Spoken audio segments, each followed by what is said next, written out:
Here in Belize, half of our country's people are under 18 years old. That population is made up of children like me, fortunate enough to be in school, getting an education. And it is made up of children who are out of school, on the streets, who for one reason or the other are not in the classroom. Hi, I'm Marlene Cuellar. Recently, I was lucky enough to take part in a historic election in Belize. An election where the candidates were not politicians, but instead were issues, specifically those involving children's rights. I've got the right to voice my opinion. I'll be listened to respectfully. I've got the right to. I am a member of the Children's Advisory Committee to UNICEF. We helped to organize Belize's first children's elections just months before our country held its own general elections. In 1990, 1 year after it was proposed, Belize signed the United Nations Convention on the Rights of the Child. In the 8 years since, UNICEF's programs in Belize have helped promote these rights and protect children's safety, education, and family life. This year, the small 7-member UNICEF staff in Belize took on the ambitious job of finding out from Belizean children just what rights we think are most important. Over 65,000 Belizean children are between the ages of 8 to under 18. Through a colorful, fun, and educational campaign, UNICEF reached out to these children. With the support of education officials, teachers, community groups, and the media, 62% of these children cast their ballots on election day. Any child between the ages of 8 to under 18 years could vote, whether they were in school or out of school.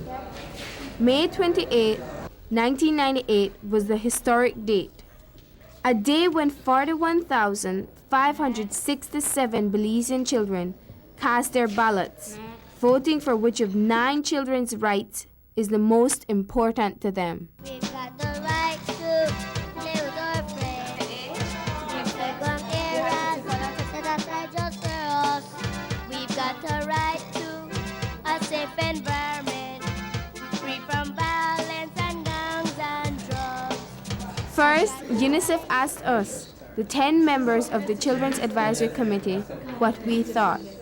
I think abuse is a very important issue. A lot of children are being abused in Belize and no one looks after them. No one sees that they're being taken care of afterwards.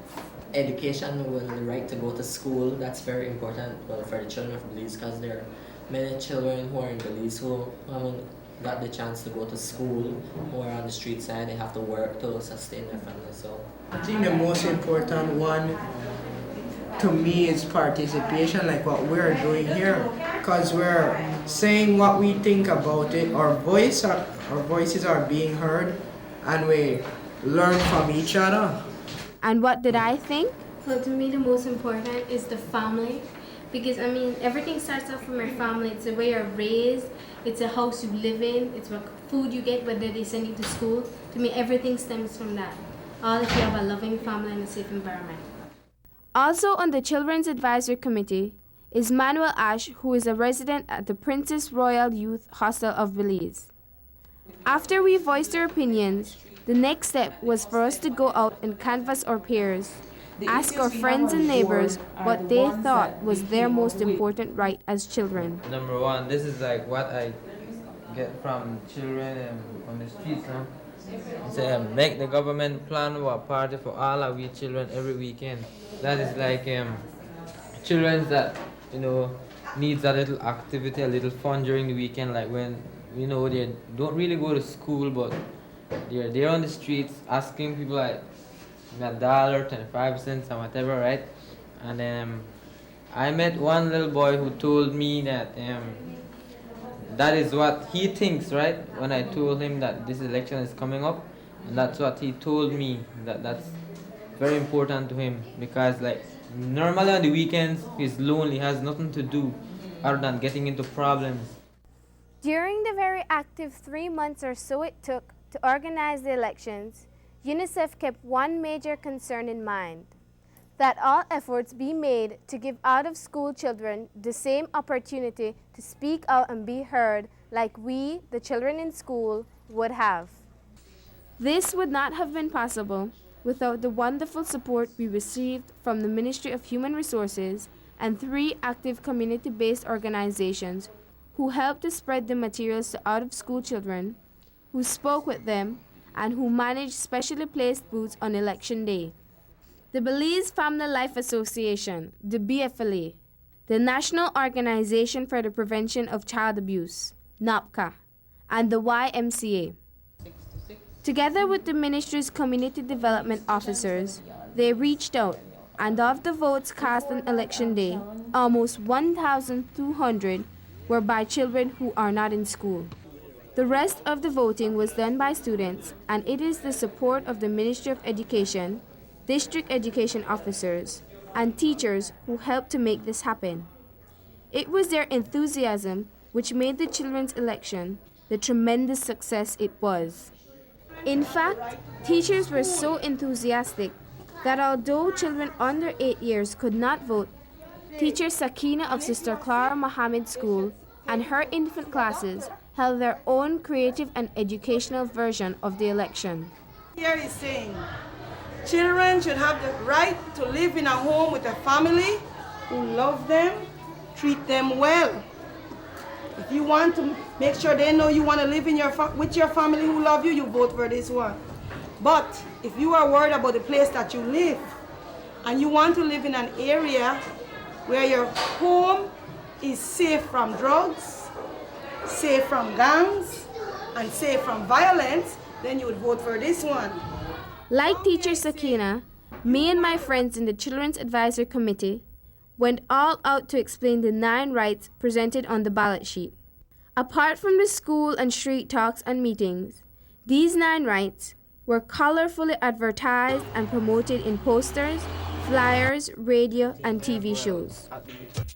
The Convention of the Rights of the Child was adopted by the United Nations General Assembly in 1989 and came into force in Belize in 1990.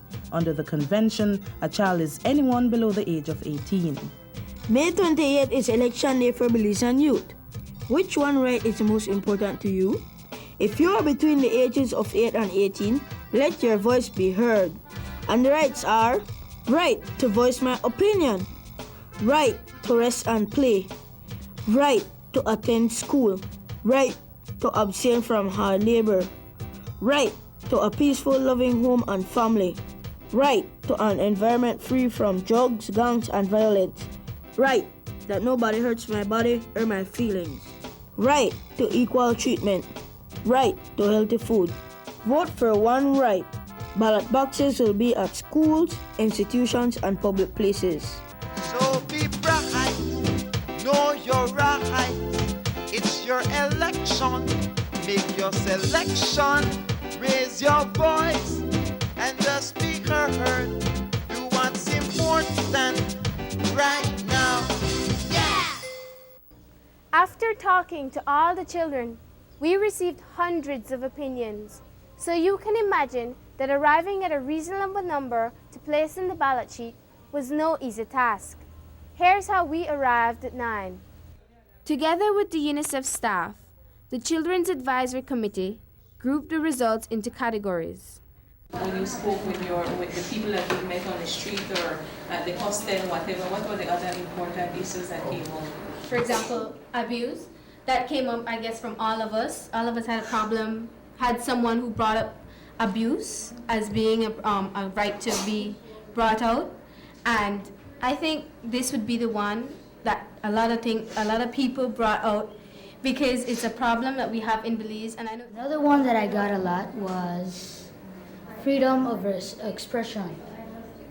Because many children, they want to talk about their lives and explain to the adults what the result of all the canvassing of opinions to arrive at the 9 rights was startling in that the types of rights children are crying out for are basic human rights: food, shelter, education, love, safety. These are basic rights Belizean children, all children, need and want. It was UNICEF's job to spread the word. This involved regular meetings with the media and weeks of newspaper, radio, and television exposure. Talks and visits intensified in the final week leading up to the elections, like these radio call-in shows we hosted. We're talking about the children's elections, the first ever, which comes up on Thursday, May 28th, where children from throughout the country, in school and out of school, will have the opportunity to vote on issues which concern them. All the rights are important. They're very important. We can't categorize them in any way because my opinion might differ from yours.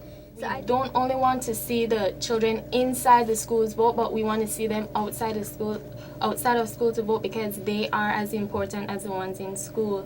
So we go around different areas of Belize, canvassing people, encouraging them to come out and vote, and we have different polling stations set up at different areas. After we have tabulated the scores, we as the advisory committee to UNICEF will present it to all the political leaders and hope that that they will take action, make programs like to improve in the issue that is voted on. The publicity included this motorcade through Principal Street the day before the elections. Children, let your voices be heard. This is your election. Make your selection. Polling station area. The excitement was high as UNICEF staff and volunteers went all out to meet the 4 objectives of Belize's children's elections.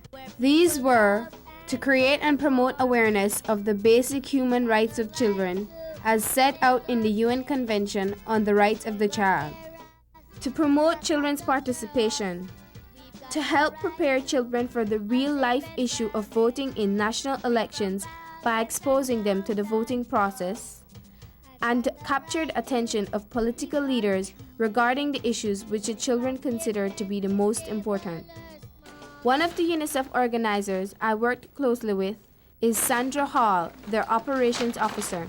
Right throughout the whole process of the actual election day, the children were so excited, and we felt that we had achieved our goal because they were aware that as children they had rights. The adults became aware, and they took the whole issue of voting very, very seriously. The out-of-school children, we were very excited about including them. When we saw the responses of the out-of-school children, it really touched us to know that here is a minority group who have been neglected and not given a chance to say exactly how they feel. Linking the out-of-school children to the children in school, we were happy to see that the issue of education was number one. Because what came out very strongly, that even though the children in school voted for this, they were not voting only for themselves, but for those out-of-school children who did not have the opportunity to be in school. Finally, the big day came. On May 28th, thousands of children all over Belize made a historic mark in their understanding of the democratic process. And, just like thousands of adults do every 5 years in Belize, my friends and classmates and out-of-school colleagues marked their ballots, then dipped our finger in ink, exercising what is every human being's God-given right, the right to make decisions about issues that affect us most. 23% of the 41,567 children voted the most important right to be, the right to go to school regardless of my situation. This was the overwhelming choice of both students and those not in school. I'm planning to vote for the right to go to school regardless of my situation. I'm voting for that because I think education is a must for every children, and it doesn't have to matter like what the children is or what situation they are. They still have to receive education because like this, there could be these children who could grow up to be a successful person who could change the community, but is kept off the street and is not receiving education. I think it is really unfair because because I think the main reason they aren't going to school is because they can't afford it, and that shouldn't be. If they can't afford school, they should at least, like, the government should get some kind of way that how the children could go to school, because, like, education is important for them. Well, first of all, I will tell them to imagine themselves in being in that child's situation, not being in school, not having anything to eat, and then I will ask them how will they feel, and I am sure that how they will feel very bad, and then maybe by that feeling they will try to enforce the right, and maybe build more schools for poor children. The issue that won second place in the children's elections on rights was the right to a safe environment free from drugs, gangs, and violence. And, not surprisingly, although this was voted for second place nationally, it was the first choice of children voting in urban areas like Belize City and Corozal and Orange Walk districts. I voted for the right to a safe environment free from gangs, drugs, and violence. I think that how we have a lot of violence and gangs in Belize, and I think that how we should control those. The right to a safe environment for free from drugs, gangbanging, and violence. And the issue that captured third place out of the 9 rights voted on was the right that nobody hurts my body or feelings. I voted for the right that nobody hurts my body or my feeling, regardless if I'm young. I learned today that we all as students could be able to speak out for our rights, for the betterment of this community. We all could say the different things that we want in our life, the different things we want to change, because many of us, we might be in an abusive family and other people do not know, and as this, we can say, like, we can speak out and say what we want to change, the different things we want to change in our lives. With the focus on being as fair as possible in getting all children's input, YMCA, NAPCA, BFLA, and other volunteers who manage polling booths for out-of-school children also allowed them to submit other opinions on important rights for future consideration. It was a telling experience. Out-of-school children mentioned the following issues which were not on the ballot sheet: the right to be loved, the right to have a job, and for some out-of-school children, the right to hang out on the street side, just cooling out without, I quote, having any police or other people harassing us. The children's elections organized by UNICEF was an overwhelming success. It was a success not only because we, the children, got a chance to voice our opinions, but also because of the important lesson we learned about the voting process. Richard Leslie, number 18. For example, upper-level primary school students and high school students were engaged in the roles of polling clerks, presiding officers, and counting clerks. Social studies teacher Mr. Apollonio voiced his opinion about the educational process the experience provided. This aspect of government, in terms of formulating government, elections, in fact, the third farmers who are doing this exercise right now know the different types of electoral systems. In conducting this, they learn the theory, now they are actually putting it into practice. I have worked at a polling station before, and I noticed that even grown-ups really don't know the process. And for Rosemary Feith, UNICEF's country representative, the results of both the elections and the process of organizing and conducting the elections was a giant step forward. I think that total involvement was one of the main spin-offs. We've been struggling for quite some time together with partners to raise awareness of children's rights. And I think in this one event has done more countrywide to spread that awareness than any of the other efforts we've made. From the very beginning, we had a wonderful relationship with the media.